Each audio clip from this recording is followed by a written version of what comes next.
할렐루야. 네, 반갑습니다. 특별히 우리 또 김인봉 장로님, 네, 멀리 한국 대전에서 오셨어요. 우리 강 집사님이 늘 자랑하시던 자신의 믿음의 롤 모델이면서 멘토라고 말하는 강순옥 권사님도 오셨습니다. 네, 입에 침이 마르도록 자랑하는 분들이어서 만나 뵈니까 참 좋으시네요. 네, 어쨌든 저희 교회에 방문해 주시고 함께 예배하게 돼서 감사드립니다.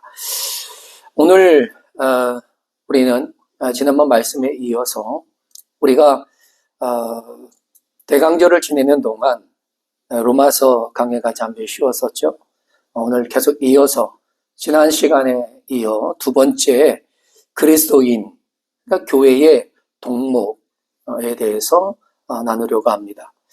여러분, 바울이 로마서 12장 9절에서 16절까지 그 12가지의 그리스도인의 동목을 이렇게 짚어줍니다.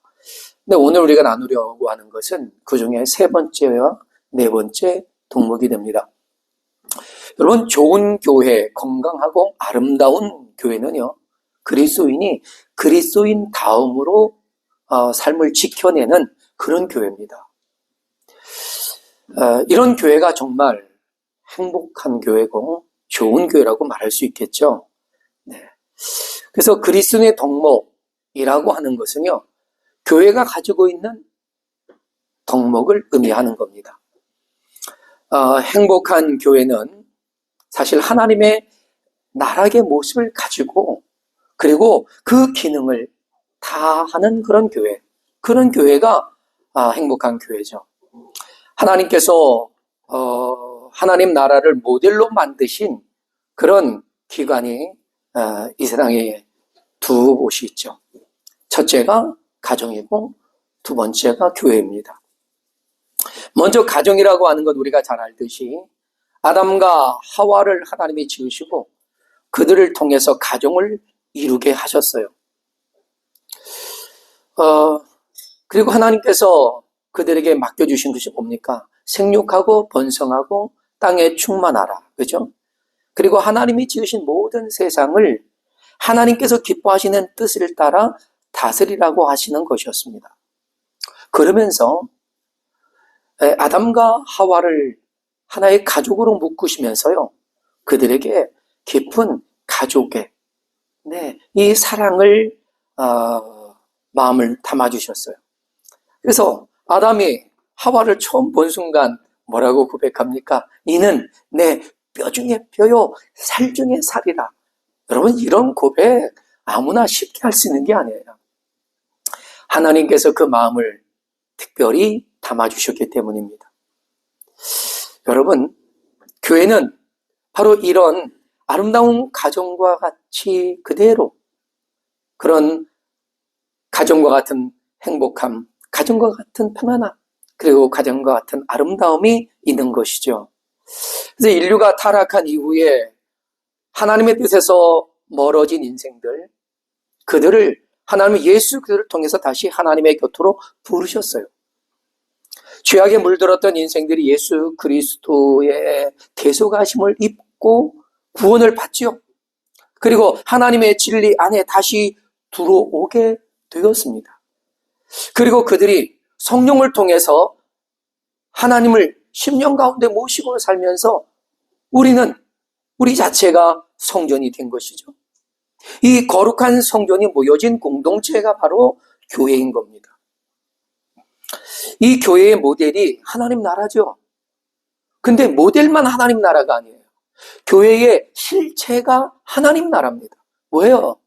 하나님이 통치하시고 하나님의 뜻과 계획하신 모든 일들이 이루어지고 거기에 한 마음 한 뜻으로 동참하기 때문에 바로 교회가 언제나 하나님 나라인 것입니다. 이처럼 교회가 건강하고 아름다운 하나님의 나라가 되는 그 이루어가는 과정에 아주 소중한 그 원리가 있는데 그것은 바로 사랑이라는 것입니다. 하나님은 사랑이신데 그 하나님이 우리를 사랑하셨고 그 사랑을 입은 우리가 입은 그 사랑을 가지고 서로 사랑하게 하신 거죠.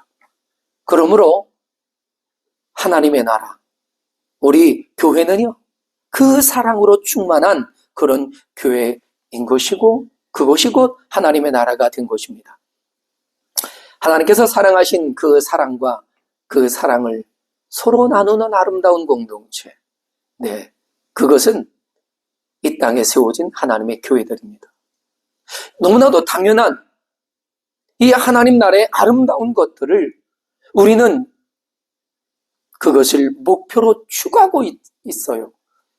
당연한 것을 우리가 목표로 잡았다는 것이 어찌 보면 좀 안타깝고 슬프기도 하지만 세상이 워낙 하나님에 대해서도 멀어져 갔고 하나님을 대적하고 있기 때문에 그 속에 물들어져 가는 이 시대의 수많은 영혼들을 다시 하나님의 말씀으로 귀결시키고 하나님의 뜻대로 살아가려고 하는 그런 의지를 가진 채 세상의 빛과 소금이 되어야 되기 때문인 것이죠.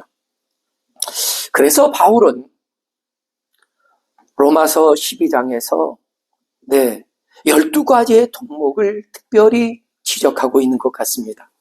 오늘 그 12가지 덕목 중에 세 번째인 형제 우애, 네 번째인 서로 존중하는 이 덕에 관한 말씀을 나누려고 합니다. 첫째로 그리스도인의 덕목, 이 형제 우애요. 이건 바울이 말하는 세 번째 덕목이었어요. 바울은 오늘 본문에서 이렇게 말합니다. 형제를 사랑하여 서로 우애하고 라고 했습니다. 여러분, 이 짧은 말 안에는요, 사랑이라는 단어가 두 번이 반복이 돼요. 그는 형제를 사랑하여 라는 말 속에와 서로 우애하고 라는 단어에 담겨져 있습니다. 형제 사랑이라는 말은요, 필라델피아라고 하는 단어를 써요. 미국에도 필라델피아가 있죠. 근데 이 필라델피아는, 필로스라고 하는 사랑과 또 아델푸스라고 하는 형제 두 단어가 합해져서 만든 거예요. 그러니까, 이것은 한 가족으로서의 형제 자매가 서로 애틋하게 사랑하는 바로 그런 마음.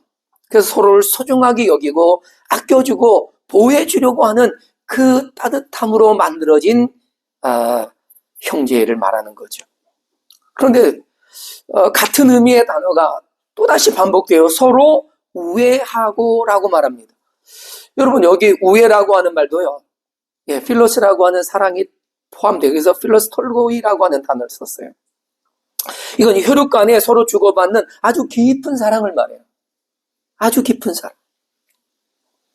근데 이 두 단어가 한 단어만 써도 충분한 의미를 알겠는데 굳이 바울은 두 번, 다른 단어를 쓰면서 두 번 반복하고 있어요.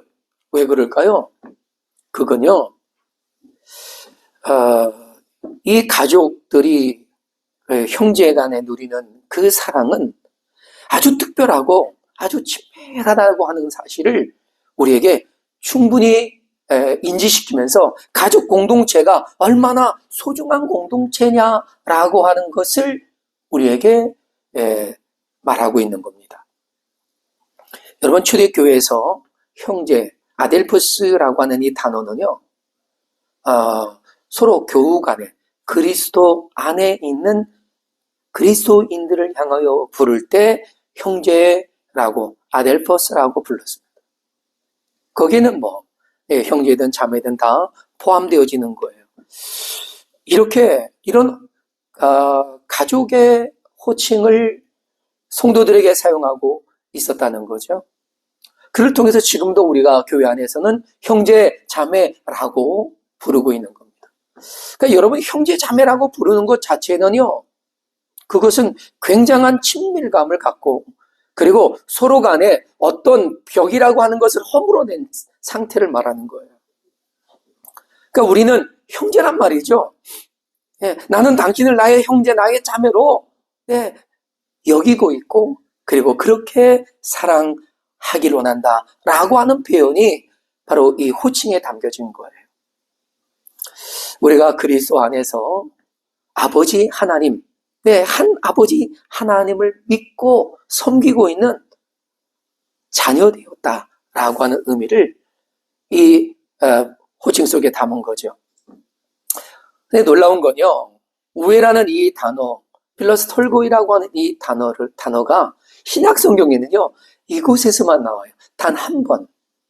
그런데 단 한 번 나오는 그 단어가 사실은 굉장히 특별한 사랑을 담고 있는 그런 언어란 말입니다. 그래서 헬라의 문헌을 살펴보면요, 헬라 사람들은요, 가족 간의 지극한 가족의 이런 것을 말할 때에는 바로 이런 필로스톨고이라는 단어를 썼어요. 그러니까 굉장한 그 사랑의 공동체라고 말할 수 있단 말입니다. 근데 바울이 이 단어를 사용하면서 어디에다 쓰고 있느냐 하는 거예요. 바로 교회 공동체란 말입니다. 그러니까 우리가 서로 나누는 형제 자매라고 하는 이 호칭 속에서 우리는 가족의 그 어떠한 깊은 사랑 못지않은 그런 사랑의 공동체를 이루고 있다라는 거죠. 그래서 교회가 얼마나 특별한 관계이냐 하는 거예요. 아름다운 사랑의 공동체란 말이죠. 여러분 옆에 분을 한번 보면서요, 흘키지 말고 사랑의 눈으로 한번 이렇게 바라봐 주세요. 장로님도 저를 바라보면서 사랑의 눈으로. 왜 딴 데 보세요? 저를 보라니까. 우리 장로님이 수줍음이 많으셔서 바로 못 봐요. 사랑. 가끔 보면요, 사랑의 눈빛에 사랑이 다 듬뿍 담겨진 그런 눈빛을 보면요, 특별한 마음, 특별한 감정들이 일어나요. 여러분, 주님의 이름으로 사랑합니다. 그리고 우리 서로 사랑합시다. 네. 그러다 보니까 가족들은 어때요? 서로가 마음이 안 맞을 때도 있어요. 막 서로 다투고 뭐 자기 욕심도 부리고 내가 너 이거 했는데 너는 왜 안 하는 거야? 뭐 이러면서 말이죠. 네. 때로는 형제들 간에도 뭐 본전 생각하는 경우도 있어요. 그런데 어때요? 곧 지나가면 다 잊어요. 그리고 아낌없이 또다시 사랑하는 모습을 봅니다. 그런 거죠. 형제 간의 사랑은요, 다툴 수는 있지만 다툼이 오래가지 않는다는 거예요. 제가 아는 한 두 가정을 여러분에게 소개해 보려고 해요. 인천에서 큰 유치원을 운영하는 한 원장님이 계신데 그분이 여자 집사님이에요. 근데 그분에게는 두 여동생, 두 남동생이 있어요. 근데 이 네 명의 동생들을 이분이 얼마나 극진히 돌보는지 제가 옆에서 보면서 이건 엄마의 사랑 그 이상인 거예요. 뭐 동생들이 잘못하고 또 어려움을 당하면 늘 달려가요. 그리고 그들을 품습니다.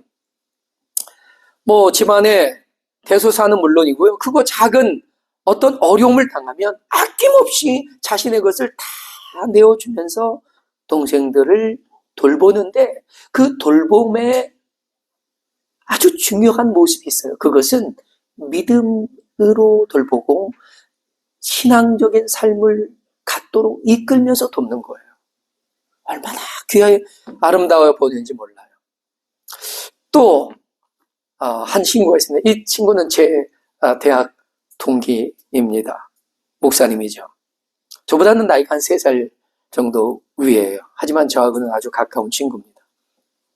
근데 이 친구에게는 한 분의 형님과 4분의 누님이 계세요.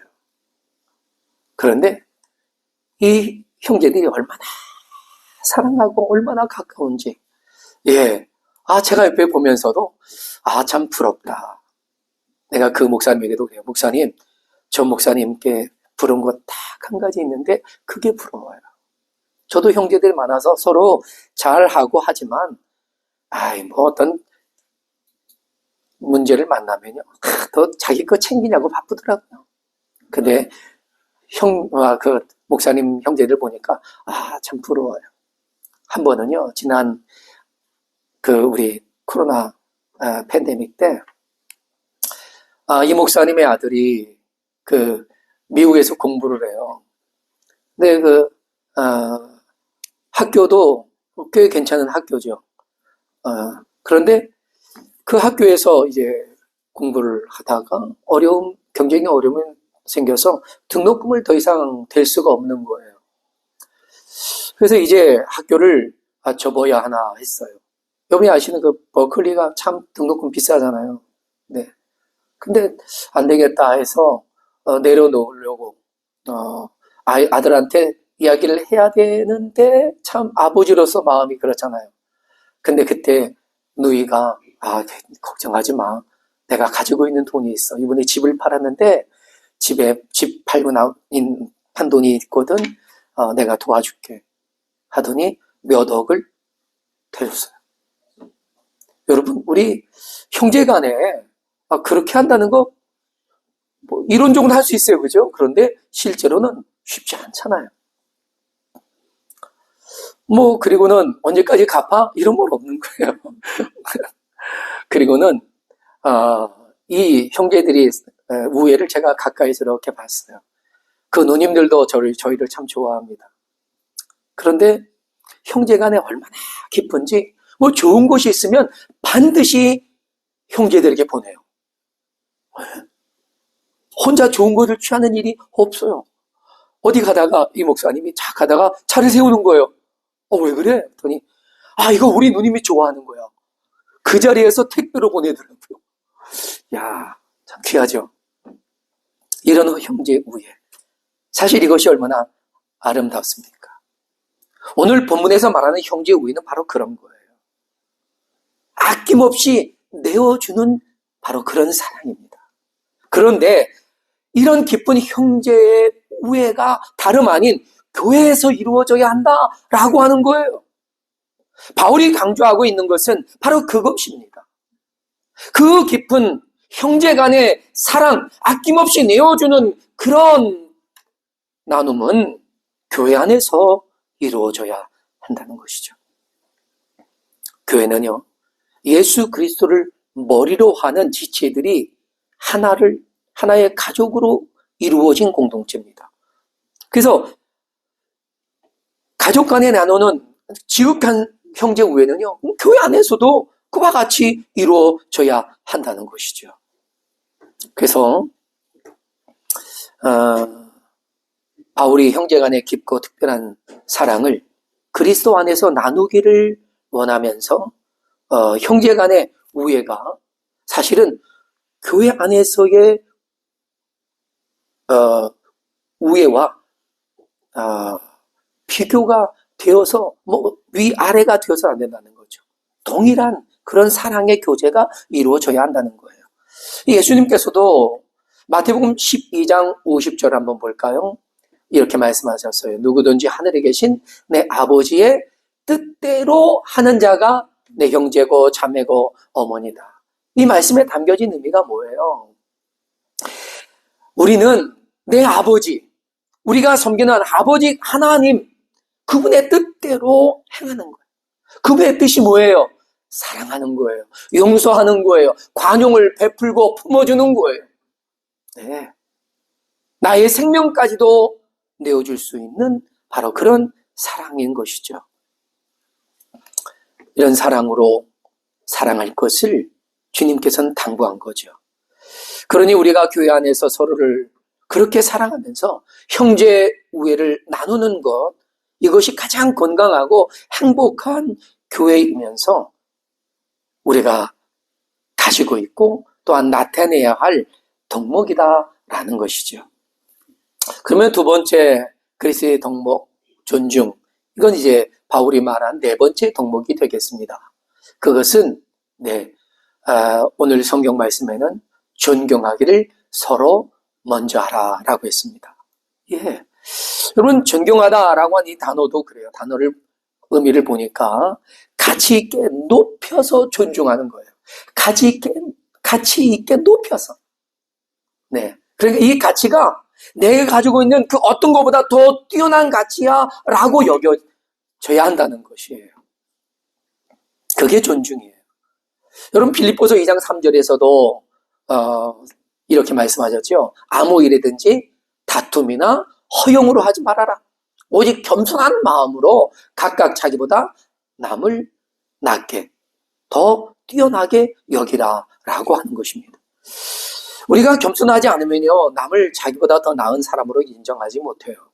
그러니까 나보다 더 높여 존중할 수 있다는 건 겸손인 거예요.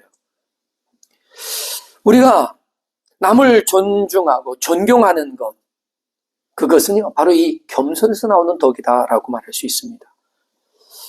겸손은 나 스스로를 낮은 자리로 내려가게 합니다.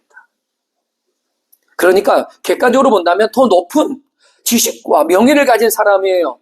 지위도 높아요. 그런데 그런 분이 스스로 고개를 숙이고 그리고 더 낮아지면서 상대방을 높여주는 그런 인격, 이것이 진정 고명한 인품을 가진 사람이 아니겠는가 하는 것입니다. 여러분, 누가 보더라도 고상한 그런 고명하신 분이 여러분에게 와서 이분은 굉장한 분입니다. 제가 알고 있는 모든 장로님 가운데 가장 뛰어난 인품을 가졌습니다. 그러면서 우리 이기진 장로님을 칭찬했다면 막 그렇게 살아왔을지라도 괜히 부끄럽고 미안하면서도 어때요? 감사하고 속 안에선 내 안에선 기쁨이 와요. 그래 안 그래요? 그래 안 그래요? 그런 거죠. 그런데 이것을 서로가 그렇게 고명한 인격을 가지고 서로를 높여주며 존중하고 존경하는 모습으로 내준다면 그것은 가장 행복한 곳이 될 것이다 하는 겁니다. 그리스도인이 세상의 빛과 소금이 되는 것은 바로 이런 겸손한 행동을 통해서 되는 것입니다. 그런데요, 현대 사회는 어떤 사회인가요? 어떤 학자는 이런 말을 합니다. 현대 사회는 분노 조절 장애 사회다 라고 말합니다. 왜 그럴까요? 사람들이요 아주 크고 작은 상처들을 통해서 굉장히 그 마음이 격해진 그런 가운데 있어요. 그러다 보니까 마치 시한폭탄, 건드리면 터져버리는 부비트랩이나 지뢰와 같은 그런 상황이죠.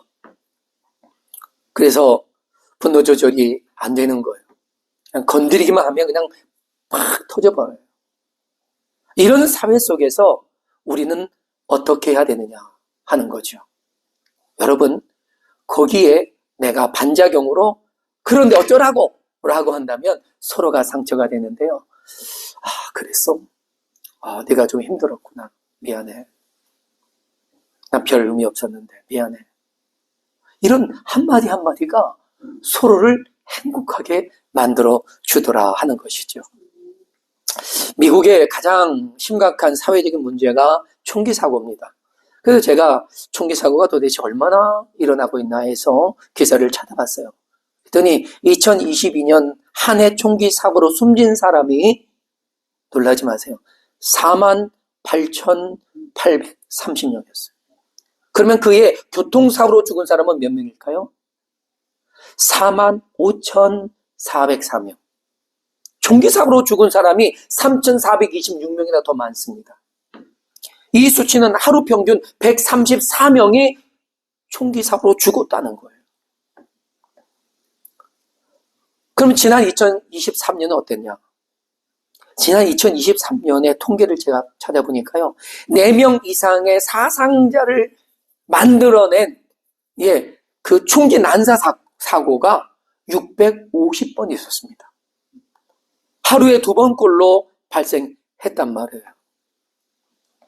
그러면 왜 이렇게 총기 난사 사고가 끊이지 않고 계속되느냐 하는 겁니다. 그것은 남을 존중하는 마음이 그들에게 없기 때문이에요. 이런 분노 조절 장애로 인해서 개인적인 상처들이 쌓이고, 그리고 그로 인해서 분노가 폭발해버리는 거죠. 그런데 너무나 놀라운 것은 이런 분노 조절 장애가 실상은 사회 전반적으로 가지고 있다는 겁니다. 대부분의 많은 사람들이 이런 분노 조절 장애를 경험하고 있다는 거죠. 그래서 가끔 막 분노하면 브레이크가 파열되는 분도 계시잖아요.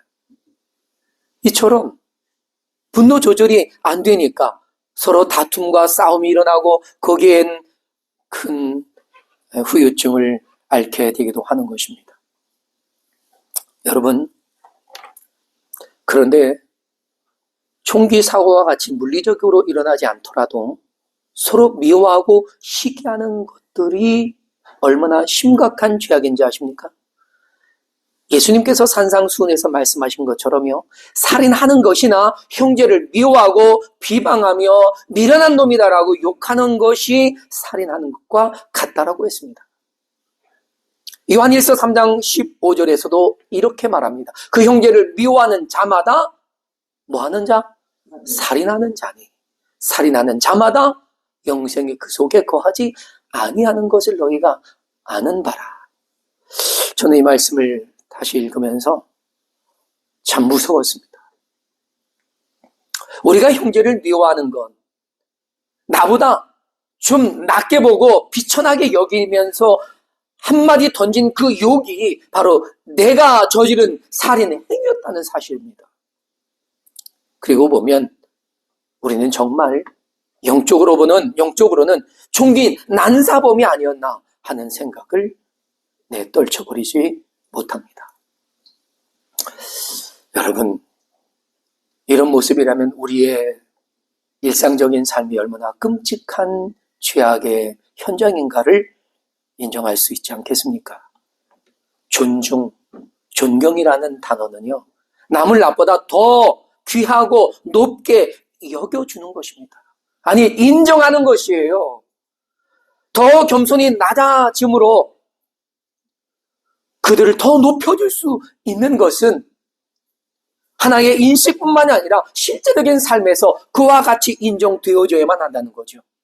바울은 그리스도인이 가진 덕목을 말하면서 오늘 본문에서 형제를 사랑하며 서로 우애하고 존경하기를 서로 먼저 하라라고 한 이 말씀은 우리에게 정말 소중한 거죠. 그런데요, 이 두 가지 형제 사랑과 존중에 관해서 연결해서 말하고 있는 것을 보면 이 존중과 형제 우애는 분명한 특별한 관계가 있습니다. 그것은 우리가 사랑하지 않으면 존경할 수 없고, 그리고 그 존경의 마음을 가지지 못하면 사랑은 실제로 바르게 되어질 수 없다는 것이죠. 여러분, 성공적인 인생을 위한 컨설턴트이면서 또 강연과 세미나 조술의 그 좋은 조술을 펴낸 조나단 로빈슨이라고 하는 분이 계십니다. 이분이 이제 캘리포니아에 계신 분인데 그분이 아주 멋진 말을 했어요. 함께 보시려고 합니다. 상대방을 이해하라는 것은 무조건 그쪽 의견에 동의하거나 당신이 틀리고 그 사람이 옳다고 말하는 것이 아니다. 그럼 뭐라는 거죠? 그 사람의 말과 행동을 인격적으로 존중해 주라는 것이다. 상대방의 입장에서 보면 그 사람이 옳다고 믿고 있는 사실을 충분히 그럴 수 있다고 귀 기울이고 받아들이는 것이다 라고 했습니다. 그렇습니다.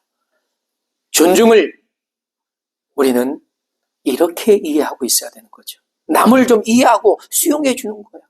그래서 그럴 수도 있지, 그럴 수도 있는 거야 라고 좀 더 넓은 마음으로 받아주는 거죠.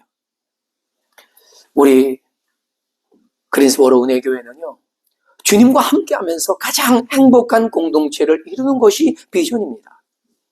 서로를 사랑하되 형제 우애의 특별한 사랑으로 서로 깊이 사랑해 주라는 거죠. 그리고 서로를 인정해주고 이해해주면서 깊이 존중하는 그런 우리 교회가 되기를 바랍니다. 나와 좀 다른 생각을 하고 나와 좀 다른 행동을 한다고 다 나쁜 것이 아니에요. 그런 생각들이 함께 모여지면 더 좋은 생각을 할 수 있게 되는 것이죠. 우리 은혜의 교회가 이런 교회, 서로 사랑하고 존중하면서 행복한 공동체를 이루는 교회가 될 수 있기를 주님의 이름으로 축복합니다. 기도하겠습니다. 자비하신 하나님, 주님의 은혜와 사랑에 감사합니다. 우리가 예수 그리스도를 머리로 한 가족 공동체가 되었음을 감사드립니다. 한 하나님 아버지를 모시고 사는 자녀들임을 고백하면서 우리 은혜교회 성도들이 특별한 형제 우애를 가지고 서로 사랑하고 나누며 존중하고 아름다운 가족으로서 아름다운 교회를 이루게 도와주옵소서. 서로 사랑하고 서로 나보다 더 귀하게 여길 수 있는 마음, 그런 존중이 우리 성도들 안에서 풍성하게 하옵소서. 우리 안에 늘 주의 사랑으로 역사하시는 예수 그리스도의 이름으로 기도하옵나이다.